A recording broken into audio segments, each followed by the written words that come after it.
Hello, welcome to Sweet Rides. Now, if you watched my last camshaft video for my lowrider ST Fast Johnnie, you'll know that, we got some great numbers on the dyno, but there were still a couple of issues that were bothering me. First one of those just being that the bike was just too loud. Now, don't get me wrong, I like a loud bike, but this was like crazy loud. Now, what I discovered was there's such a big overlap on this SNS 475 cam that it just releases so much more noise from the engine, and I just wasn't expecting it. And the second issue was that it just wasn't smooth riding at lower speeds. So between kind of 25 and 50 miles an hour, it was just quite lumpy. It was always kind of surging on the throttle, and 30 mile an hour is kind of an average speed limit here in the UK when you're going through towns and cities, so it just wasn't comfortable to ride. So after the install and dyno run, I was really worried that I'd chosen the wrong cam. And I started to think, wow, I'm going to have to spend another load of money putting another cam in it, just trying to get the bike to run properly. But luckily, I found a solution, and the bike is now running exactly how I'd imagined it would. So let's find out how I fixed it.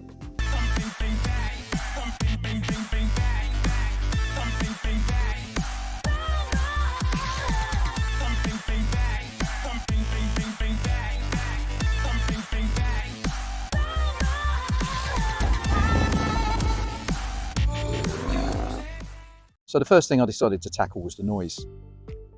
When I first had my Bassani exhaust fitted as part of the stage 1, I loved the noise it made. It was a lovely deep tone, not too aggressive, but installing the 475 cam has completely changed that.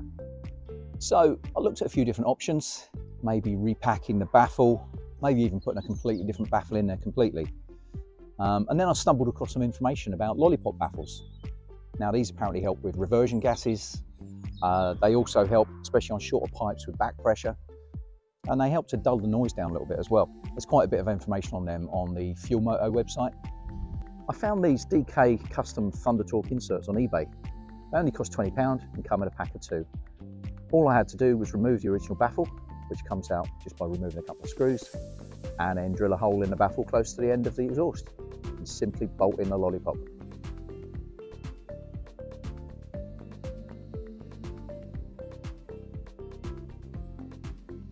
So as soon as I got the lollipops fitted, I started the bike up, and I could immediately hear a difference in the sound.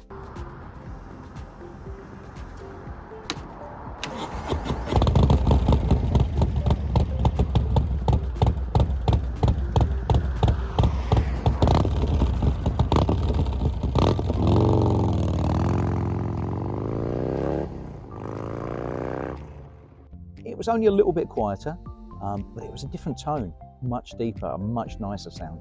So I took the bike for a test ride, and I could immediately feel the difference. The bike was a lot more immediate on the throttle. It felt like a lot more low down torque. The bike was pulling cleaner, and it was pulling harder as well.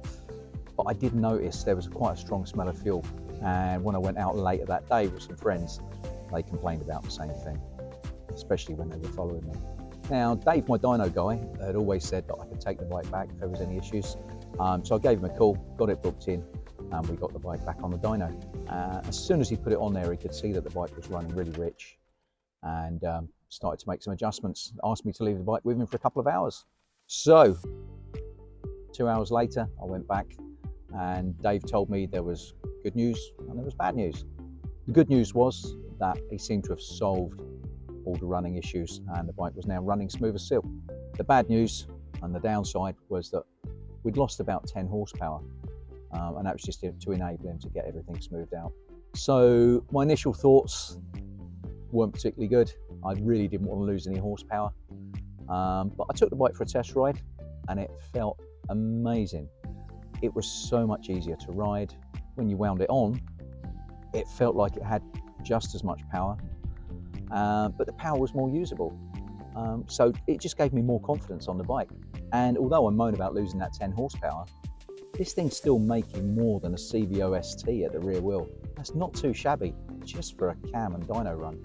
So before I decided to fit my camshaft, like you guys, I spent hours and hours watching YouTube videos, and I've got to admit, Cams are really, really complex. I was making notes, I had a little graph where I was listing out the different cams, which ones made which horsepower, which ones made which torque, whether they were better in the low range, mid-range, high range. It's not an easy subject.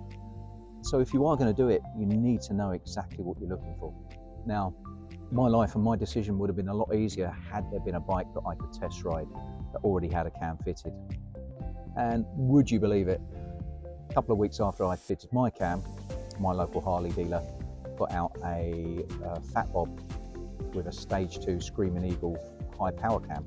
So at that point I was already thinking I've probably chosen the wrong cam, and I was thinking about having to change it already. So I took that bike out, and straight away I completely understood why Harley Davidson and Screaming Eagle don't chase those high horsepower figures, because that Fat Bob felt amazing. Now, yes, it wasn't going to make the kind of horsepower figures that this cam is, but you know what? It was still getting about a 15-20% boost in power, but it was so smooth. It was so easy to ride. And that was just with a downloaded map. So I suppose what I'm trying to say is just be careful what you wish for. Don't always be chasing those high figures, because it's really more about how the bike feels to ride. You can have the most powerful bike in the world, but if it's not rideable, there's just no point. Now, luckily for me, I managed to solve all my issues and problems, but it could have worked out very differently. So please try and make sure you choose the cam that's right for you. I hope you've enjoyed today's video. If you have, please like and subscribe, and we'll see you next time on Sweet Rides. Something